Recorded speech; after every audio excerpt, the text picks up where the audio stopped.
This video,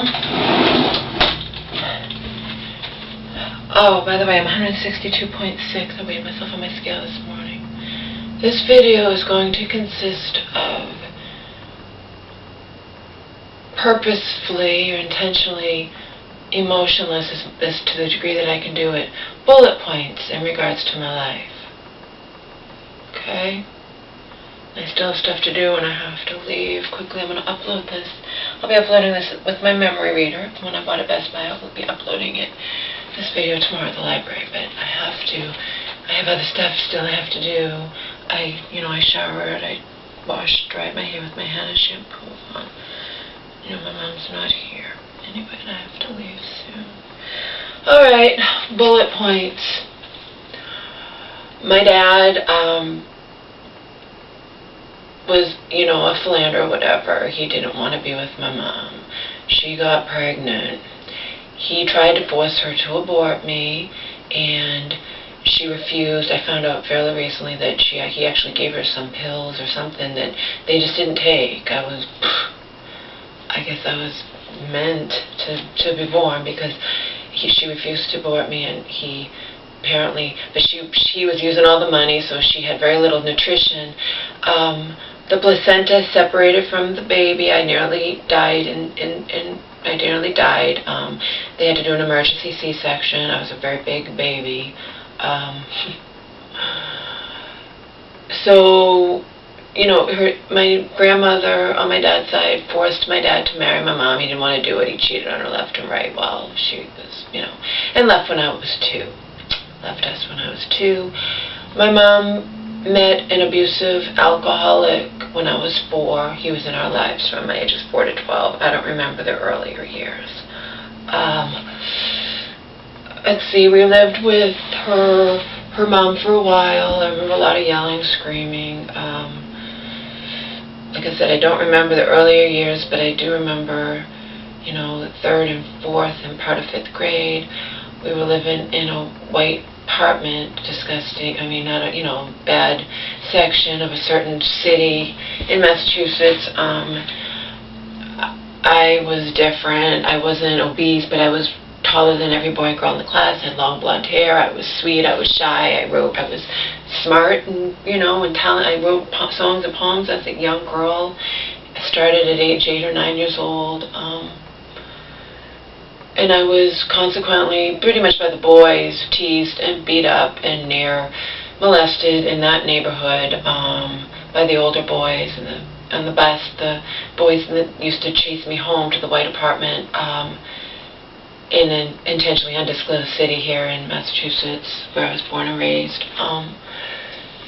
And I would make it. I was faster than them. Had the long legs back then too, I guess. I don't know. I just remember I was faster and I made it. The boys did different things. One time, the older boys knocked me down and tried to, I got away from them, but they threw Mandy, the Pekingese, in the shallow river, but I got her out. I was like Dakota Fanning from that Hound Dog, and the girl next door taught me about sex. I was 9, she was 13. Her twin brother used to have me stripped down. I don't remember him ever touching me. She touched me, but you know what I mean, or whatever, mutual, but I was a lot younger. He, I think, just paid me to strip. He paid me to strip down naked outside. I remember doing it in the back and whatever, and he'd give me little trinkets. I was just a little girl. I was 9 years old, okay? And I was dealing with the abusive alcoholic at home. So my mom, remember, I'm just going to stay emotionless here. This is what happened, okay? I still even remember names. There was one particular boy, I remember specifically, he wasn't one of the ones that beat me up. He just made me feel like total shit. I remember his first and last name all these years later, almost 40 years later, 35 years later, whatever, 36, doesn't matter. My mom married the abusive alcoholic when I was 9, so 5 years into the relationship, I guess. my grandmother, great-grandmother, someone helped them get money, because he was an abusive alcoholic. He didn't work, or he half-worked, or he did half-assed things, and then whatever. We moved to a beautiful blue house in another undisclosed city in Massachusetts, and I moved to a new school, and I actually made friends, despite that asshole kid whose name I remember first and last name saying, "You're not, no one's gonna like you, you're not gonna make any." I did. I made friends, but, and became friends with the girl down the street, and we fooled around, but, lots of little kids do that. But then my abusive alcoholic stepfather, Irv, decided to cheat on my mom, and that made her go crazy, and I was just 10 years old, nearly 11, and she woke me up one night, told me God, we had been involved in religion, so she was getting all involved in that, the born-again Christians and the real strict religion, and she woke me up telling me that God was going to kill her. This is all in my essay on my website. Don't need to get into that. We had to move into Marion's, not abusive, but alcoholic father's disgusting place in another undisclosed Massachusetts city. And how that goes. My mom was, sick, and I was there, and, and we lost the beautiful blue house, and I had to move into his disgusting house, and with all the animals and whatnot, and I wasn't happy at school, and I'd always gotten good grades. I started getting bad grades. It's not like I started doing drugs or anything like that, but, I just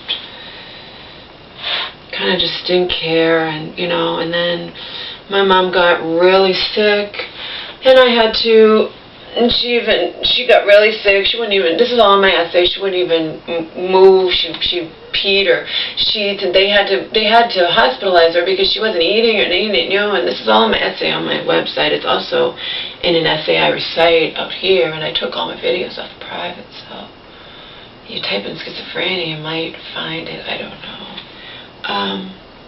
But it's age restricted. All my old videos are age restricted. I just had to bulk age restrict, and then I'm removing it from the ones that I can access. You can't access past 3,000 videos, and I have like 4,300 videos, and you can't. YouTube did that like a year ago. Most people don't have this many videos, and they just did it to save space or whatnot. You can't. You go to 100, and it won't go to your 101. It goes back, and so I used to be able to access the other videos, and now I can't. Oh well.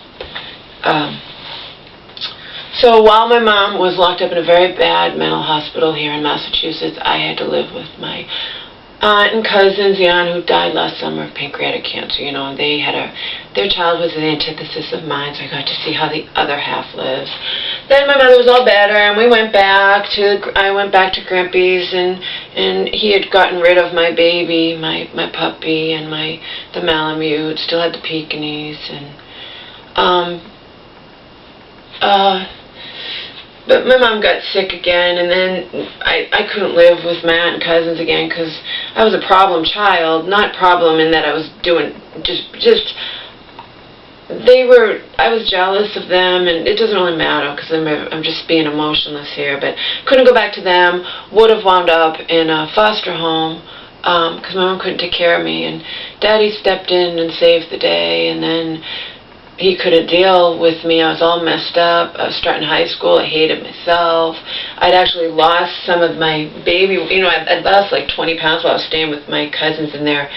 Not, quote, no family's perfect, but compared to my upbringing, yeah, they had a perfect upbringing compared to mine, okay? And the parents were still together, and he was crying his eyes out when his wife died last summer, okay? So moved in with my father, and I was the height I am now, same body, and like 140 something pounds, and my dad used to, never touched me, but he used to comment on my body, and he'd compare me to his girlfriend. Wasn't all that, hot or attractive or whatnot, and he would compare me to her, and I'm lucky she didn't hate me. She should have hated me, but I was very aware of what he was doing, and that was so wrong what he was doing. he'd say if I was 16 again, he'd just whatever. And he'd vacillate between that and I couldn't be perfect enough to please him, because no matter what I did wasn't perfect enough, because I couldn't remember things. I'd been raised, like a wild child who didn't have to remember to do chores or whatnot. Even when I lived with my cousins and the aunt, they would say, wash the dishes, clean your room, do this, do that. My father just expected me to remember it all on my own. He expected me to be perfect. Couldn't do it. But I didn't have any friends, no boyfriends, nothing like that. And then this one girl reached out to me, and she did drugs, and she was having sex and all this, and I was a goody two-shoes, but she liked me for whatever reason.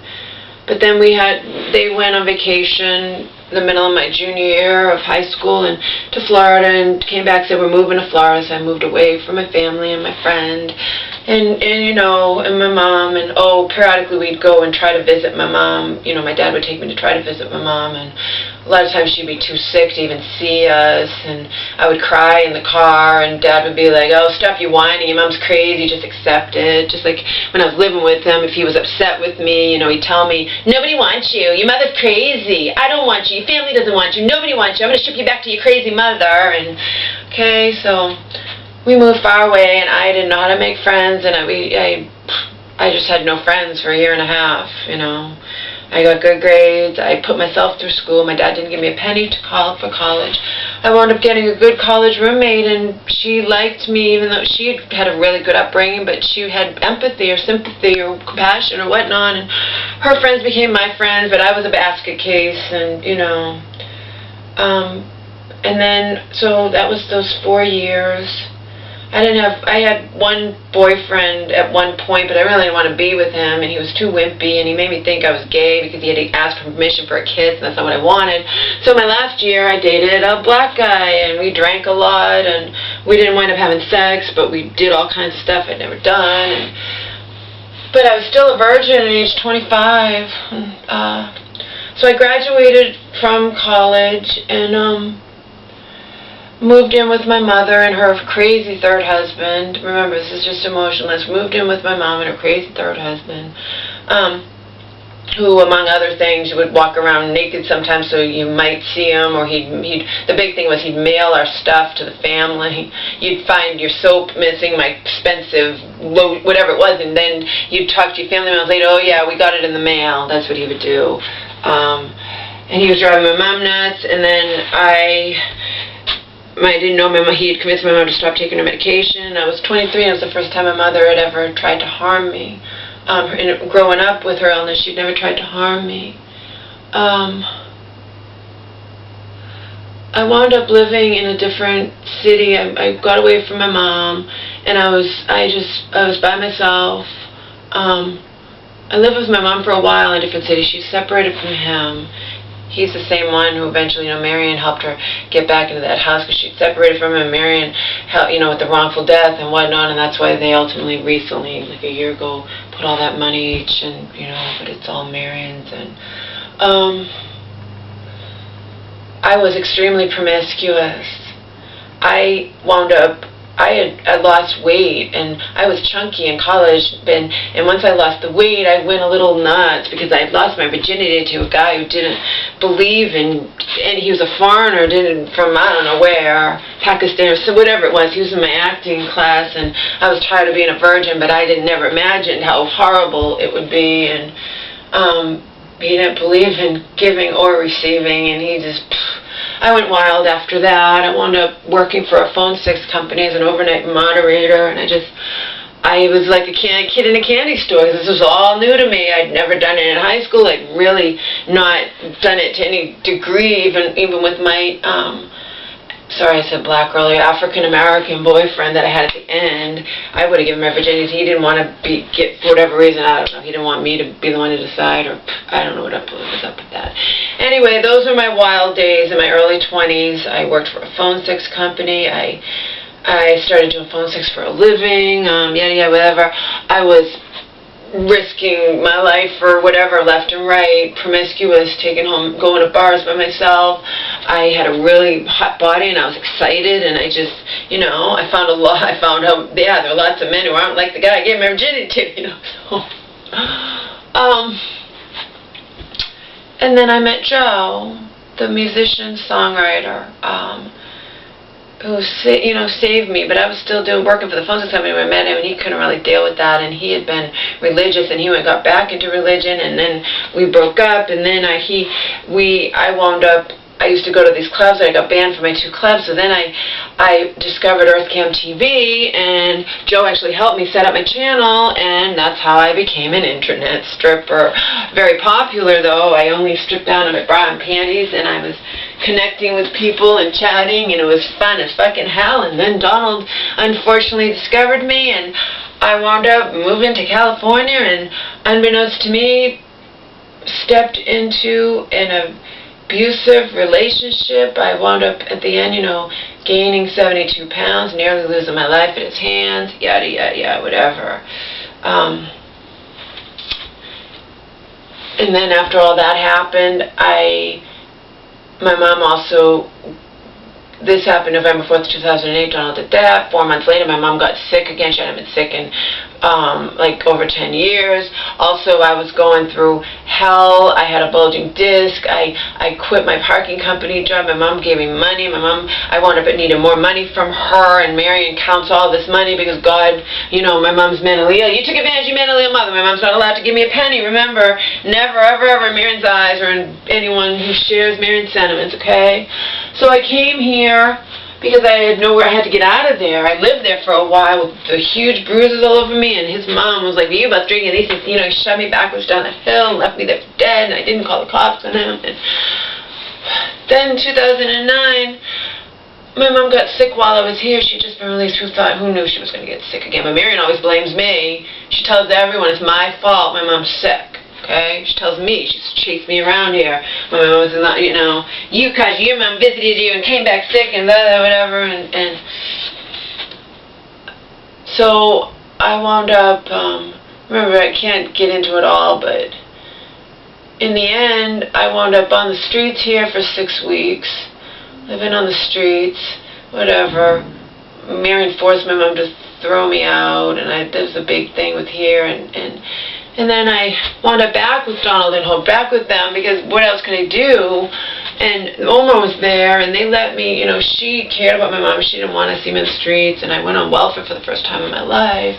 This was in 2009, and yada, yada, whatever. But at the end of that, as you know, Donald strangled me and in front of his mom, and then, and then Omar, I grabbed him. We were living on the streets of LA for 7 days. And then my mom had said I could come back here, and then that didn't work out because Marion found out and said, and would put her foot down, no, and I wound up in the shelter. And then at the end, I had my bulging disc returned, and I got on Social Security disability and got a back pay of $16,700. I had money for the first time ever in my life. There's more money than I'd ever had in my life. And Marion, who knows why, let me come here, and